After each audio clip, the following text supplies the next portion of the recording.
Well, let's join Magwe Ogun Yusuf, who has some more stories from Abuja studios. Good to see you. Hello, Millicent. It's good to see you as well. Well, here in Abuja, Justice Pt.3 of the Federal High Court in Abuja has ordered the Economic and Financial Crimes Commission, the EFCC, to appear before it for freezing the account of the Benue State government. Justice Quadri issued the order after listening to the submissions by counsel to the Benue State government, Emeka Etiaba. The court, however, directed the state government to serve all the relevant processes in the suit on the EFCC and other respondents before the next hearing date fixed for August the 14th this year. The Benue State government is asking the court to determine whether by virtue of Section 6, 7 and 38 subsection 1 of the Economic and Financial Crimes Act 2004 or any other law, the EFCC or any other body beyond the Benue State Assembly has the power to investigate or inquire into the accounts and or appropriations, disbursements and administration of the funds of the Benue State government. The accounts were unfrozen today by the Anti-Graft Agency. The Minister of Science and Technology, Mr. Obunaya Onu, wants the Presidential Executive Order 5 to become a law and institutionalized. Mr. Onu explains that the order will be taken to all ministries, departments and agencies to ensure that it's well understood for easy implementation. The order aims to promote local content in contracts involving science, engineering and technology. He was speaking to workers in agencies under the Ministry of the National Science, Technology and Innovation Roadmap.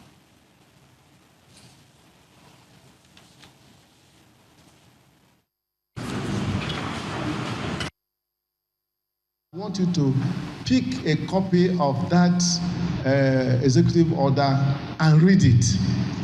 We intend to ensure that a law, will come out of it. That is, it should be institutionalized and made into a law. But the reason why we are very happy that it should come first as an executive order is that we have so many laws in the country that at times are not fully implemented. People don't even obey them.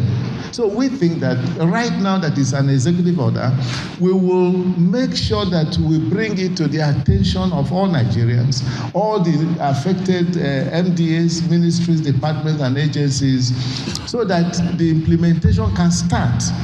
So that when it becomes a law, people will now be used to its implementation and it becomes a success.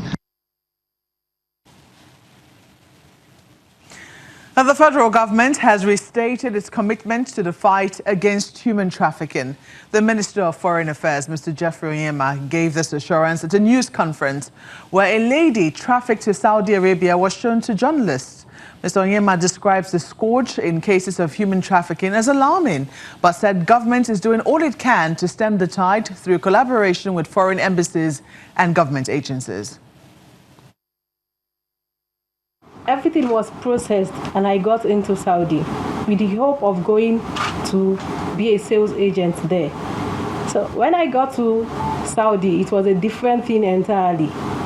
These and more sad stories are what characterize the tale of how young girls are trafficked outside the shores of the country to seek greener pastures abroad. While luck seemed to be on her side, many who have embarked on such journeys have not lived to tell their story. In May this year, the federal government set up a fact-finding committee to Saudi Arabia to investigate cases of human trafficking into the country. Few months after, it appears this intervention is yielding results.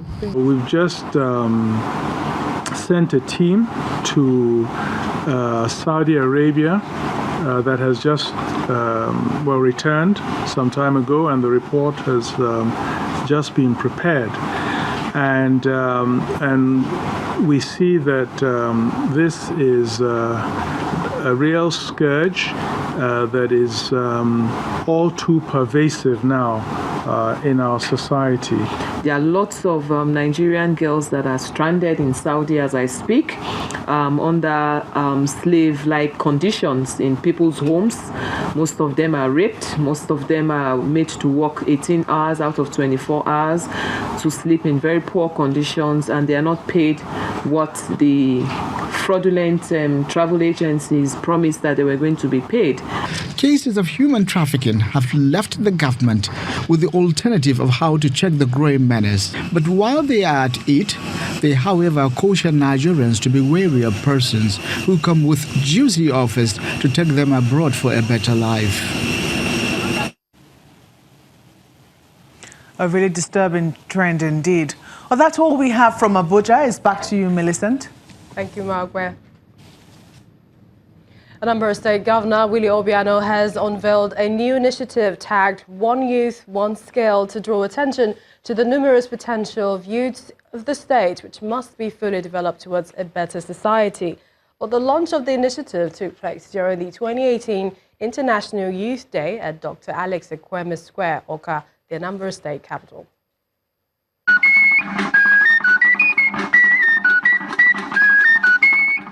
Dr. Alex Ekweme Square, Oka, is a hive of activities as youths from the 21 local government areas, as well as various youth organizations, gather to celebrate the International Youth Day.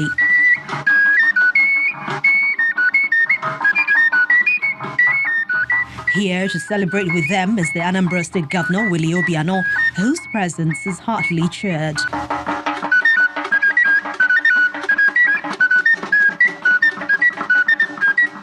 The theme, Safe Spaces for the Youth, is all about inclusion.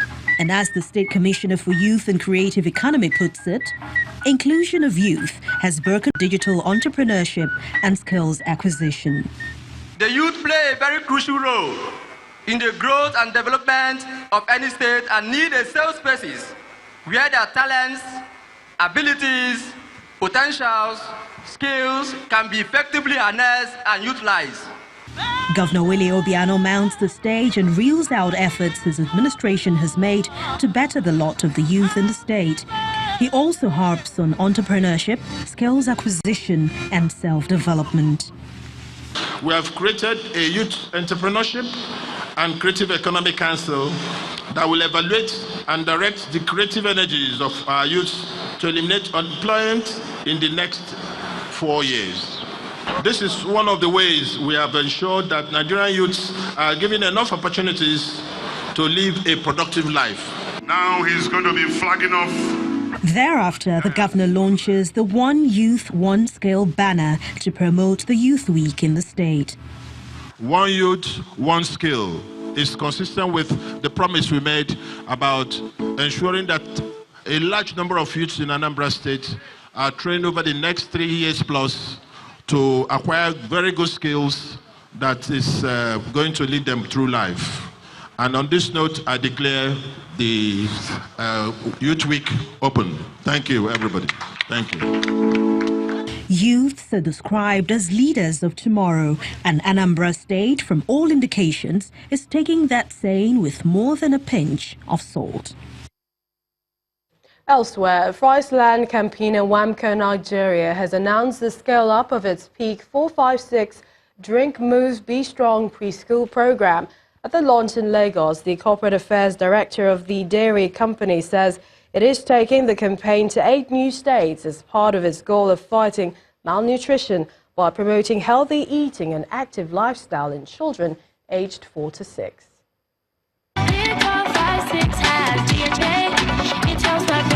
Tackling malnutrition in preschool children is important to Friesland Campina Wamco.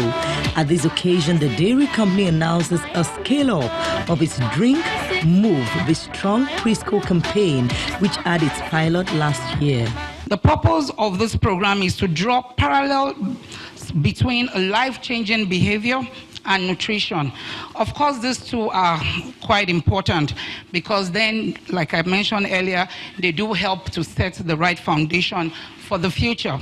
With statistics coming from the Nigeria Demographic and Health Survey showing that malnutrition in children under 5 in the country is high, the campaign on the strength of Pt.3, a product from the stables of Friesland Campina Wamco.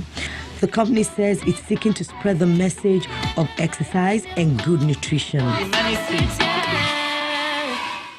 the teachers will be taught about the 5 food groups, eating healthy, so that the teachers can now educate the children. And there are partners in progress who are happy about the change in narrative for the 4 to 6 age group. Many more will still be given the access to enjoy this rare benefit through the Drink, Move, Be Strong launch that will reach out to 40,000 children and their parents across 50 schools in 8 states, including our state. The years 4, 5, 6 preschool years are very crucial. It's another window of opportunity for us to, try to catch up with what we would have missed during the first 3 years of life. As the Drink, Move, Be Strong campaign train moves into 8 states on the wings of peak 456 milk, Graceland campaigner Wamco believes it's changing the lives of preschool children for good.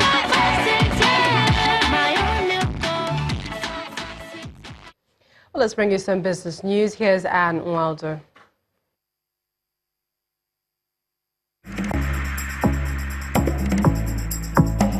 You First. First Bank.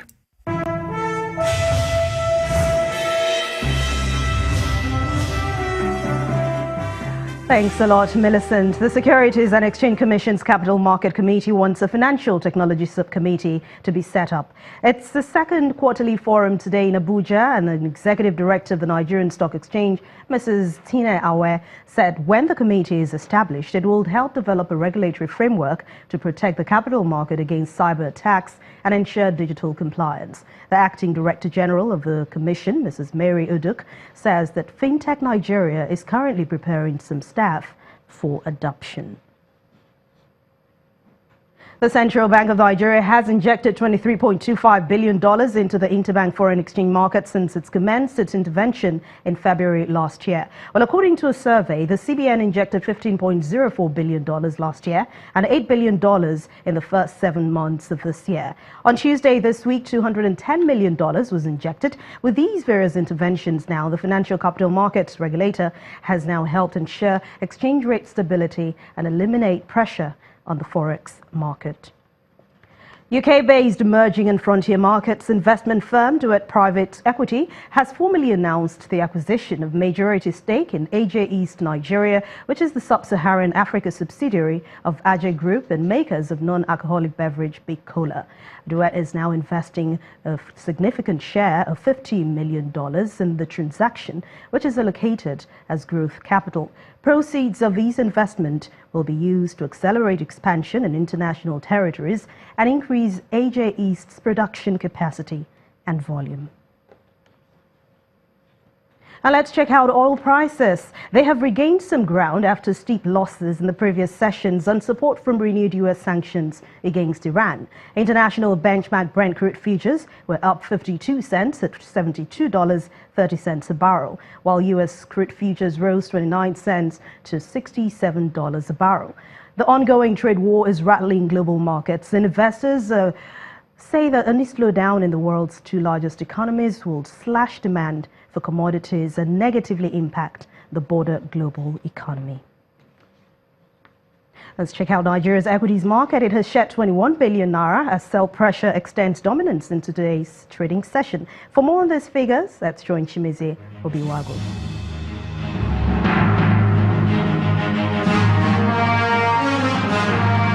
Thank you and welcome to the Stock Market Report.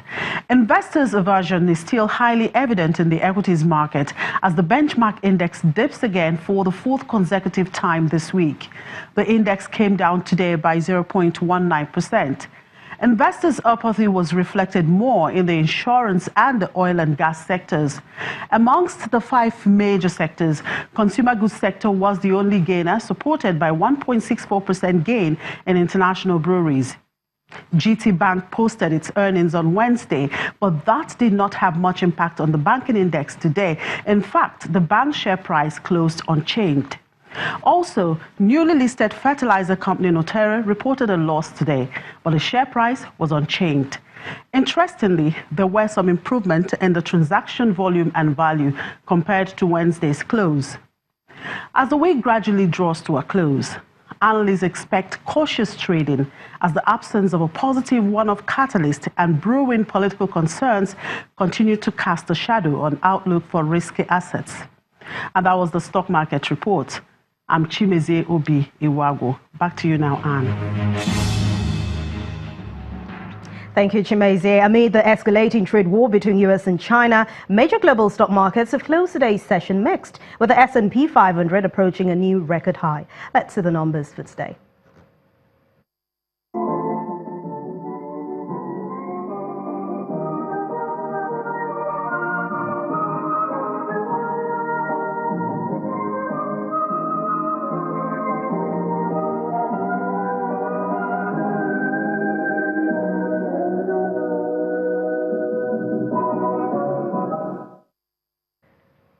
Well, with those numbers, we end business news for tonight. Thank you so much for watching. I'm Anne Nwawadu. It's back to you, Millicent.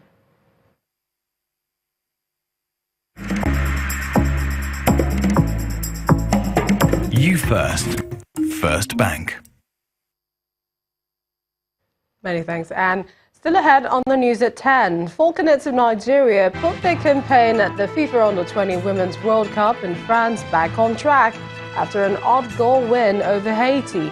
That's in sports news. Please stay with us.